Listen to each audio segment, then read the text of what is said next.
Secretary Rubio is in Kuala Lumpur for the ASEAN-related foreign ministers' meetings and bilateral engagements, reaffirming the United States' commitment, our enduring commitment, if I may add, to a free, open, and secure Indo-Pacific. Earlier today, he participated in the ASEAN-US Post-Ministerial Conference and held meetings with Malaysian Prime Minister Anwar and counterparts from Malaysia, Russia, Japan, and the Philippines. As the Secretary has stated, the Indo-Pacific accounts for 2/3 of global growth and remains a central focus of U.S. foreign policy. The Secretary also signed a nuclear cooperation memorandum of understanding with Malaysia, advancing civil nuclear energy collaboration under the highest standards of safety, security, and non-proliferation. Negotiations toward a 1-2-3 agreement are underway, and once finalized, it would permit the transfer of nuclear material and equipment for peaceful purposes, further deepening bilateral energy, security, and economic ties. Tomorrow also marks the 4th anniversary of the Cuban regime's July 11th crackdown. Deputy Secretary Landau met with Cuban democracy and human rights advocates, reaffirming the United States' steadfast support for freedom and democracy in Cuba. Secretary Rubio's video message to the group made clear the Trump administration promotes accountability for the Cuban regime's human rights violations and continues to stand with the Cuban people in their pursuit of freedom and prosperity. Additionally, the United States is imposing sanctions on UN Human Rights Council Special Rapporteur Francesca Albanese for her abuse of her role. And in recent weeks, she also targeted U.S. companies in an unacceptable campaign of political and economic warfare. The United States will take whatever actions we deem necessary and appropriate to protect our sovereignty, Israel, and any other U.S. ally from illegitimate actions by the ICC. In parallel, the department is announcing a new awareness campaign warning Americans, especially Iranian Americans, about the continuing severe risks of travel to Iran. The Iranian regime does not recognize dual nationality and routinely denies consular services to detained U.S. citizens. And while the bombing has stopped, that does not mean that it is safe to travel to Iran. It is not. We are also launching a new website dedicated to warning Americans against travel to Iran. And there you have it. You can get that website starting at state.gov/do not travel to Iran. That's do-not-travel-to-Iran. But I think if you go to state.gov, you do a search, you will find that quite easily. The message is clear, as you can tell, in multiple languages. Our travel advisories are there as well. They remain in place. And we cannot stress enough, as we continue to do, as I have multiple times from this podium, do not travel to Iran, especially those of you who are the dual citizens, who have Iranian heritage. It is not safe for anyone to travel to Iran. And again, this supplements also the existing travel advisories. It does not supplant them at travel.state.gov. Our message is clear. I think so. And finally, as many of you would know, the department is also undertaking a historic reorganization, as announced by Secretary Rubio on April 22nd, to better align workforce activities and programs with the America First foreign policy priorities. The Supreme Court's recent near-unanimous decision allows the reorganization to commence and will ensure that the department moves at the speed of relevancy and restores the department to its roots of results-driven democracy. The plan, which has been approved by the Secretary and developed with extensive feedback from Congress and the workforce itself, is moving into implementation. I do also want to make a note here, as my experience at the State Department now moves into its 6th month, the remarkable experience, the life-changing experience I've had getting to know the people who work in this building. There are tens of thousands of them, and they are at the heart, whether they be political appointees, foreign service officers, or career individuals, people who have made their career, their service for this country, something that has been a part of their lives for a long time. It has been a remarkable experience to see how this building works, how the people work together moving forward to promote and to implement American foreign policy through the commitment and their patriotism. I have to say that in the midst of all of this, it's been, again, very transparent. I've been proud of that coming from the leadership of this building, as we've discussed this many times. And now this is the point where it begins. And all of us understand, and it's sometimes difficult, as any enterprise in America has learned, that when change is necessary. But in this case, we've inherited a dynamic that needed reform, and we are taking and implementing reform. And of course, in the midst of this, know that the people who've committed to the State Department and to diplomacy, that they know also this is not about them. This is about making sure that the State Department is able to operate in a manner that makes it relevant and effective. That is what the American people want. It's what all of us want. And in this dynamic, that's exactly what we're achieving. So it is, it's been a long road. Every day is one that I'm very proud of working here. And of course, every briefing I'm proud of. It's always very different, the briefings. But we will start now with today's briefing as I take your questions. All right, Andrea Mitchell. Yes, ma'am.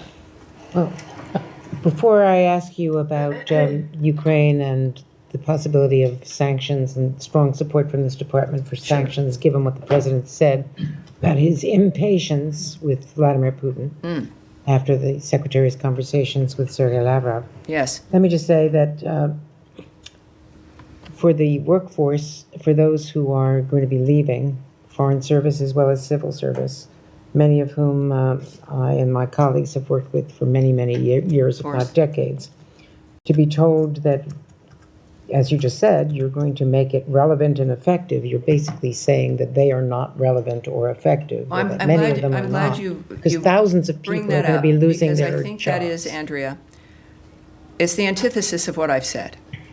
That this is not a matter of the individual being targeted or an individual not being right.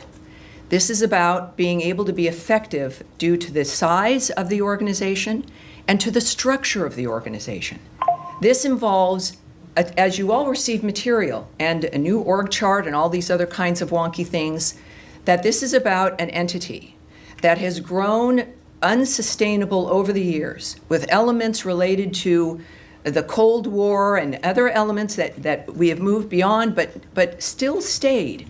An aspect that you have a size and people working on things that are not within the framework of the modern age or of what we want to accomplish, and certainly the decision that the American people made last year, that Donald Trump's vision about what the world should be in the context of how America can be great again and what we can contribute as Americans, that when something is too large to operate, too bureaucratic to actually function and to deliver projects or action, it has to change.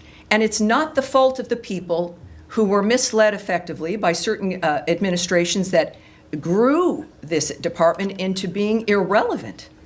We must be able to contribute to a world that we've seen in the modern age can destroy everyone's lives. Our department, the State Department, can make the difference with diplomacy. And Donald Trump is the highlight of that. So I will repeat, as I said, this is not a statement about the individuals who are affected in this building. It is a statement about a structure that needs to adapt, that must be smaller in order for us to be relevant, but even more than relevant, effective, quick. We've seen, even just in these past 5 months, how quickly things can change and what can happen when you move at the speed of relevancy. So no, I would, and it's unfortunate, Andrea, that you would take that point and move that point, because nothing could be further from the truth. And it's exciting for the people who are here and the people who've committed their years to the State Department to be able to watch it become even more powerful through diplomacy and making the world safer again and better again and healthier again. They can be proud of that because they've contributed to that, and we're determined to make sure we continue it as well. All right. Well, Yeah, well, am I able you to ask my you have a question about, yes. I had go a ahead. question about the importance of sanctions right now at this pivotal moment for Ukraine, given the president's stated impatience with what he saw as misleading understandings Of course. from the Russian president. Well, the secretary made some comments earlier today in Malaysia, and in part he said, our strategy is to continue to engage all the parties that are involved in finding an outcome to this conflict. I echoed to Lavrov what the president said, both the disappointment and frustration at the lack of progress in peace talks or in a path forward.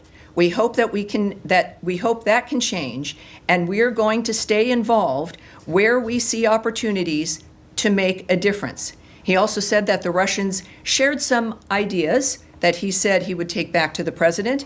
And of course, we will see what he says. The president is the guiding hand of these kinds of decisions. And other than that, of course, this is a meeting involved with diplomatic discussions, which I will not get into the details with. All right, Humaira. Hi, Tammy. Thank you. Sure. Just to quickly go back to the reorganization, you said it's moving into the implementation phase. Can you say when the first RIF notices will go out? Is it tomorrow? And apparently the judge wanted to see the RIF plans. That was a demand from the court yesterday. Is that going to slow down the sending of the RIF notices? First, of course, I won't comment on anything that's moving through the legal system or the requests of the legal system.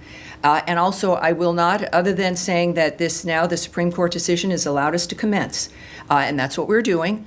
But I think it's fair to say that with everything else that happens here, it will happen quickly.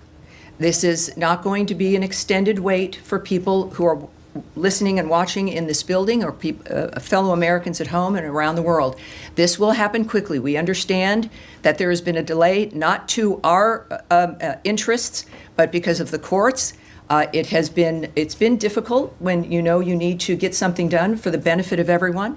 So it will be quickly. I cannot give you the timing, and again, won't discuss any legal aspects that may have arisen as well. Okay, two quick things. Yes, One ma'am. is on Russia and the other one's about Steve Witkoff.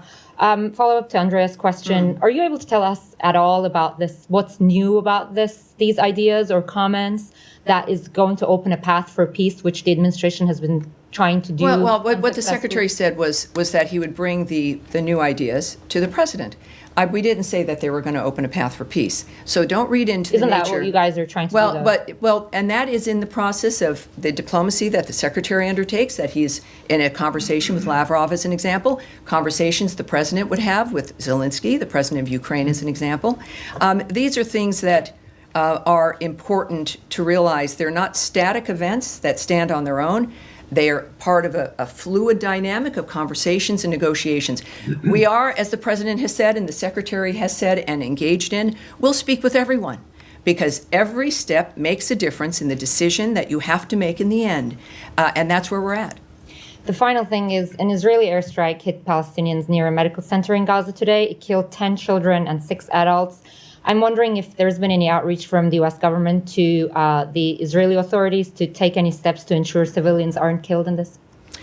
Well, I can't speak to that particular event. I would direct you to the country of Israel for answers in that regard. But we have said repeatedly that we decry the death of innocents. It's why we do what we do in so many countries around the world. It's part of what informs our action. And at the same time, we know that it's a war, and we stand by Israel, to say the least.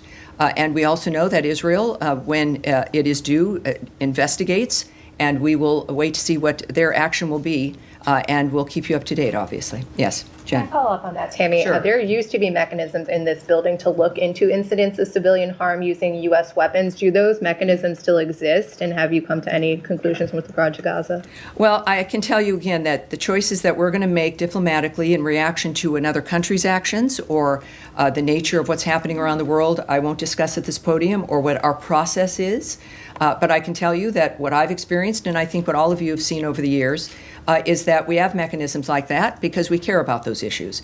We have a constant communication with our allies around the world, and that is also something that we see benefiting the agenda of the president and the work of the Secretary of State.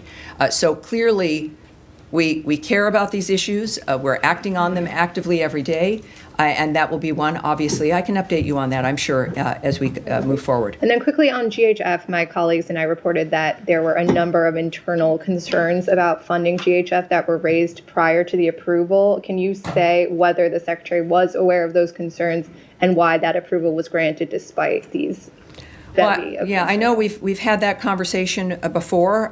First of all, I can give you an update. There's now 69 million meals that have been distributed to date at 4 distribution centers, all while preventing Hamas looting, which is, of course, an incredible feat. It should be commended and supported. I think most of us do.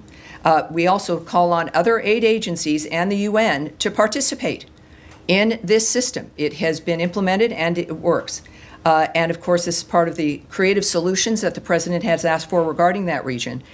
When it comes to the activity that is happening, or allegations that are made, or the framework of what we're trying to achieve, I think that we're looking at a dynamic where it is a war zone. It's the same issues that we've been discussing about the task of getting humanitarian aid to people who need it. The world has clamored for this, and it's happening. And I think at this point, when we look at the nature of the number of meals that have been delivered and the efforts that have to be taken to save those lives, it is to be commended. It's not, certainly nothing will be perfect. I've said this before, that it can't be perfect because it is an unnatural, obscene environment. And for people looking for perfection in a war zone like that, being terrorized by terrorists, to demand perfection or a new normal of this environment is unacceptable. Nothing will be enough. And so that's why we've got to have a solution and an end, a durable ceasefire and a durable peace, because otherwise the suffering and the carnage continues, and that's what we're working to end. All right. Yes, Alex. Thank you, Dr. Rashid. I want to go back to Ukraine, press you a little bit more, if I may. You said the Secretary will inform the President about the new ideas. At what point do you guys are planning to inform the Ukrainians? I'm sorry, what are we? The Ukrainians, I mean, they are in the dark. So are you going to inform them? Obviously, I'm not going to speak about every conversation or connection we have with partners that we're working with every day, all the time. The communications don't just happen when you hear about it in the news or if there's one phone call that's talked about. These are, in every region that is required, special envoys and discussions and help regarding ceasefires, or at least finding where you can find some common ground, is a 24/7 operation with innumerable people working on it. So when it comes to the Ukrainians, our friends, President Zelensky had a fabulous phone call with President Trump. That was discussed somewhat publicly. Certainly when it comes to the issue of armaments and defensive weapons, essentially, that was discussed publicly. And of course, we have news in that regard. So you might not hear it in the news. It doesn't mean that we're not talking quite often, if not all the time, with our Ukrainian friends. Thank you. And going back to Andrea's point earlier, we all heard just 2 days ago from the president that he expressed his frustration of Putin, Yes. saying that he was lying to him. And then we also have seen past few days, Russians have been engaging in record-breaking attacks, Kiev or other cities. Why do you think Lavrov deserves a secretary-level meeting, given all this background? Well, again, a lot of people didn't think Putin should be talked with at all during the last administration. He wasn't talked to for 3 years. That's not a way that you can come to some kind of understanding or agreement or an effort to stop any carnage and the suffering. You've got to talk to everyone at any point when it comes to those who are involved in the situation. To say nothing of the leverage that we have with the ideas and the power of President Trump, and clearly the effectiveness of Secretary Rubio in the midst of this. At the same time, the escalating Russian attacks, the president's been clear, they're abhorrent.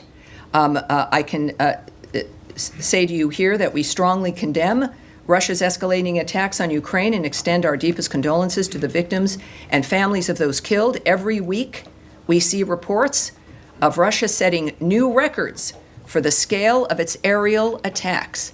Every nation wants to have records, but not that kind.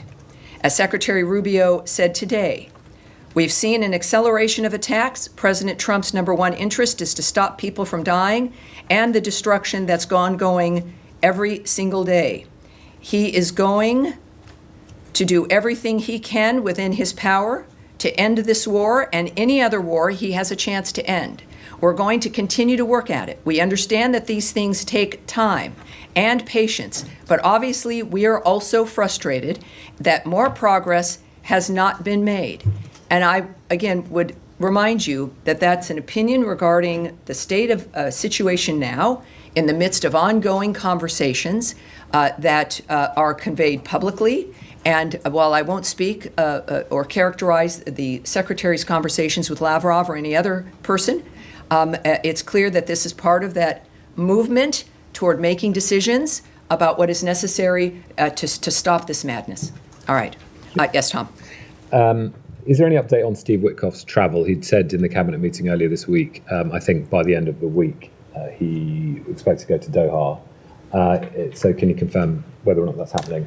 And just on on what the president was saying last week, which was with quite a lot of certainty expecting a deal this week, what we should sort of read into the raising of expectations. Do you think that it's that close that now there will be a breakthrough by next week, for example? Well, on your question about Special Envoy Witkoff, the answer is no. I know, it's a very short word with two letters. He's not I think it's the traveling, same in no? 7 languages. Yeah, well, I have no update for you No on update. his travel. But he might be traveling, but you don't have an update. He's not traveling. My comment or lack thereof is not a negative to your question that he's not traveling. The answer is that I don't have an update for you. Okay. I'm sorry about that. That's all right. Regarding, of course, the potential of a ceasefire, the president made clear that he was optimistic. And he's considering his lifelong experience, but certainly the experience over the last 5 months, and even certainly through his first term, with the Abraham Accords, et cetera, and the nature of what's been going on in the Middle East, all of us understand that this is a difficult process. So when you are getting close, when you know the nature of the monsters in this case that you're dealing with, you have a general sense, and especially with how the Middle East has changed dramatically because of the action of the United States a few weekends ago, that the playing field is different. So his optimism is based on the multitude of things that he knows that I don't. I think that we should maintain the awareness of his opinion and the optimism that he has. He doesn't say it very often, so when he does, we need to take it seriously. But we do know that, of course, once again, this is an active zone, and we've got the best people working on it, and that's what we pledge to the United States. Can I just come back with one other issue, which is about the town of Taibeh in the West Bank, in which there are around 300 U.S. citizens, a Christian town. The priest there said that it's come under sustained settler attack. There was an arson attack on one of the holy sites at the beginning of this week, and they feared that the church there could have caught fire. It was extinguished. Is there, and I have contacted the Jerusalem embassy, but has there been any outreach from the U.S. embassy to the town? Is there any support for the U.S. citizens there? Well, I can't comment on the actions we've taken, even if they're phone calls. What I do want to note, of course, is the decrying we have made of civilians, innocent people being hurt in this process. We also, so obviously we're concerned when we hear about anyone being targeted, let alone Christians in this case, that the president has made it clear his feelings on that issue writ large. And it's difficult. All of this, it's war. It's war manifesting in very different contexts within that region, but also other places around the world. President Trump has long established, and I know Secretary Rubio concurs, that protecting Christians is a priority, as seen through his executive order against anti-Christian bias. We do condemn, so there's no confusion, criminal violence by any party in the West Bank and support actions to ensure all civilians, including Christian civilians, remain safe. In the meantime, though, also we would refer you to the government of Israel regarding security incidents and the IDF posture in the West Bank in this regard. All right. Yes. Tammy, I'm just circling back to GHF. We do know that in this latest round of ceasefire negotiations, Hamas has been insisting that GHF end its operations. Of course they are. Do you see any scenario, of course, given that you're talking about how successful it is? Hamas has been enriched by previous aid efforts by looting. They steal this material. They steal the trucks. They not only enrich themselves. You notice it's the highlight of the last generations that aid gets in there and is taken by the people, causing the destruction and the pain. They make money. They use those resources to build more weapons. They buy more weapons. They're certainly not stealing it to get it to the Gazan people faster. That's not why they're taking it. They're taking it for themselves, so they have obviously a few square meals every day. But there's money, and it makes there's many. It is an industrial complex, an aid industrial complex. But in that dynamic, through a war zone, we've known that the enemy is the only one benefiting from that. And that's why this change, and of course, well, Hamas doesn't like it. Good. That's perhaps an indication that it has ruined that pipeline of money and support. You have people with the best of intentions of getting aid in, but when you see it's going to the people you're trying to stop, we have a duty to change the strategy, and that is what has occurred. So there is, of course, this obviously is working. It is important, as I noted before, for other aid organizations and other efforts. We now have a platform, if you will, at least a template of how to do this without enriching and facilitating the carnage itself. So given your answer there, is it safe to say that the U.S. and Israel see it as imperative that GHF be allowed to continue operating in Gaza under the terms of any ceasefire agreement?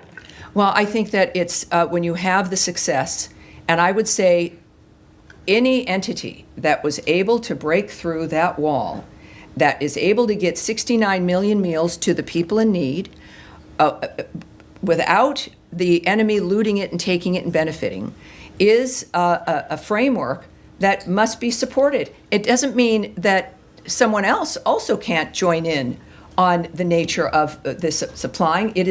That's, I think, what the difference is. We've finally seen a new idea that works. So separate from the entity that's doing it, right now there's one, because everyone else said don't, or we don't support you, or you can't do it, or yes, we want aid to go in, but not by those guys. It is now undeniable. This is the format that works. And others, now it's an open dynamic of what it is that's making it work. Others should implement it. Others should come in. There is no excuse to stand on the sidelines, either because of envy or because of a political consideration, because all of this transcends those things. It's about feeding people, feeding those children. And this is a dynamic, obviously, that works, and we hope will continue to work. Saeed. Thank you, Tammy. Two quick things. Yes, sir. On Albanese, Yes. On the timing of imposing these sanctions, does it have anything to do with her tweet the day before that basically, slamming Greece, France, and Italy for allowing Netanyahu's plane over their airspace when they are signatories to the Rome Protocol? I mean, she's talking about technical things. Did that have anything to do with No, it? this has been, and it's And a then I good have on the question West because it Bank. highlights that this is not an action based on one action or one thing. This has been a long-term issue. And what I will say to you is today, and just more details, the United States is imposing sanctions on UN Human Rights Council Special Rapporteur Francesca Albanese for her abuse of that role to directly engage in ICC actions against Israeli officials. In recent weeks, she has also targeted U.S. companies in an unacceptable campaign of political and economic warfare. As the President's Executive Order, EO 14203, makes clear, the ICC's actions set a dangerous precedent for lawfare that endangers our national security and foreign policy and infringes on the sovereignty of the United States. The President declared a national emergency under the EO that emphasizes, quote, the United States will impose tangible and significant consequences on those responsible for the ICC's transgressions, which would include blocking of property and visa restrictions. The United States will take whatever actions we deem necessary and appropriate to protect our sovereignty, to protect Israel, and any other U.S. ally from illegitimate actions by the ICC. That's why that occurred. Okay, and one Yes, sir. quick follow-up on Tom's Yes. West Bank thing. Now, we have seen really, a spike in settler violence in the West Bank. And, whether it's in places like Masafer Yatta, where they basically, there was a big film about it and so on that won the Oscar and so on, but also in other places, in the Jordan Valley and so on. And my question, who is in the State Department following up on these incidents? I mean, how do people, including Palestinian Americans that live in my village, for instance, some of my relatives and so on, who do they go to when they say we have been subject of attack by settlers and so on? Well, obviously, first of all, Israel, of course, it's the government of Israel who they go to. Israel is an ally. But when you say who in this building works on this, I'm going to answer that. Yeah, okay. This is, and I've said this before, a lot of people don't know how the State Department works. It's not a bunch of people in suites, typing things down. Some people are. I do that sometimes, but I don't have a suite. But it's thousands of people, you guys. Right. It is thousands of people in bureaus that are assigned to regions who work literally, and they have, people assigned different times of the day and the night who are working all the time looking at the nature of what's occurring all around the world based on where their region might be. And of course, this region, involving, of course, the Middle East, is very busy. I see them almost every day. And during the briefing days, we sit down and I get briefed by these people, these experts, who watch everything that's happening, who are talking to everyone, who know what's occurring, who know where the policy is moving, who know what the secretary is thinking, or at least what his trajectory might be. I then blend into that with what I know from leadership as I work in this building. So when we say, who cares? The American people care.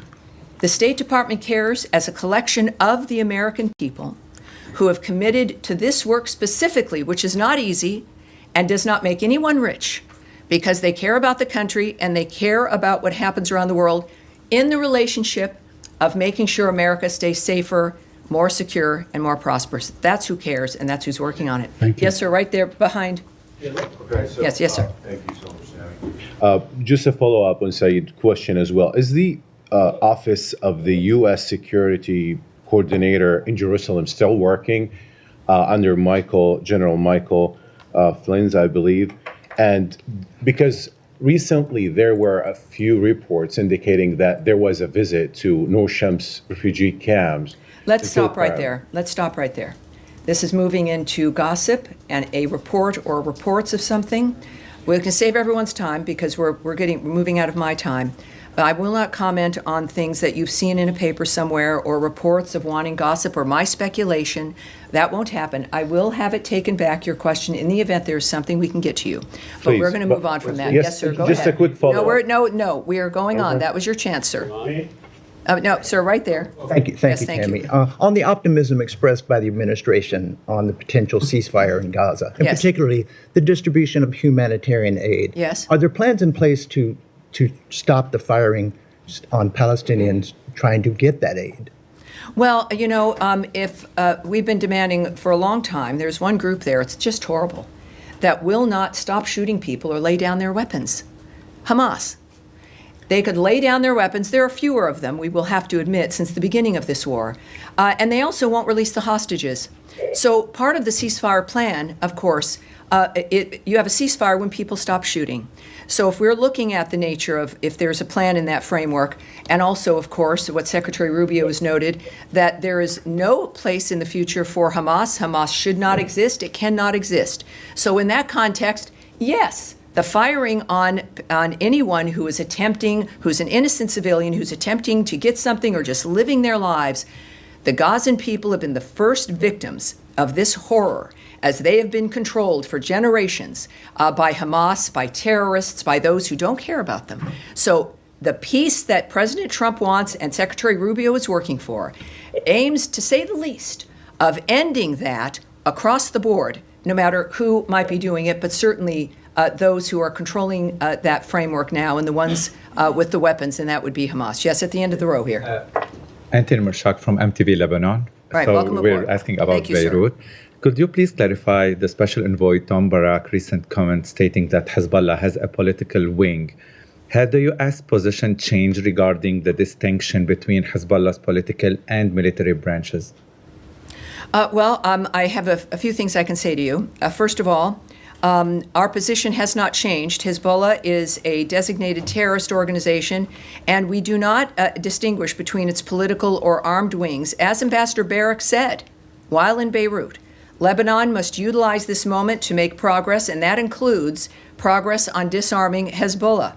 And at the same time, Ambassador Barak, he's the ambassador to Turkey, as well as, of course, our special envoy for Syria. I'm not going to characterize his diplomatic conversations in that regard at all, but he has said publicly that he has been very satisfied with the initial response by the Lebanese government, but now it's noted that they're working on details in this regard. And on the security front, the Lebanese armed forces have made progress on disarming Hezbollah in the south, but there is still more to be done. So as he said, Ambassador Barak, while in Beirut, Lebanon must utilize this moment to make progress. And we do not want to see Hezbollah or any other terrorist group in Lebanon recover their ability to commit violence and threaten the security in Lebanon or in Israel. And I will take one more. You, sir, in the white shirt. Thank you. Other journalists from Azerbaijan, and recently Secretary Rubio said he hopes to see a peace agreement between Armenia and Azerbaijan soon. And today, Azerbaijan President Ilham Aliyev and Armenian Prime Minister Nikol Pashinyan met in Abu Dhabi. Is there any connection between Secretary Rubio's remarks and this meeting? And does Washington currently have a concrete plan or proposal to support a peace agreement between Armenia and Azerbaijan? And my second question is... Let me answer that, Okay. because, get me while it's right here on the front, and I will take your second question, Okay. and then that's likely going to be it, because we have a thing. First, regarding the peace process, the United States supports those efforts to promote peace and stability in the South Caucasus. We also are tracking the referenced press reports in general and don't have any additional information to share. But as you know also, I think the Trump administration and Secretary Rubio's approach speaks for itself. And his remarks at the cabinet meeting is that this is an administration working for peace. They will do and go wherever they need to go. It is not waned. It is because it is the core of the commitment to making America great again is improving, of course, the condition of the world around us. And your second question. And my second question is, for several months now, there has been no U.S. ambassador appointed to Azerbaijan. Could you please clarify if this delay is due to procedural and technical reasons, or if there are any political consideration behind it? And how does the U.S. government view the importance of having a full ambassadorial presence in Baku at this time? Very, very good question. I don't have the answer to that right now, but we will take it back and get it back to you in the Thank full you so much. context in which you answered it. All right, you guys, that's it right now. Thank you very much.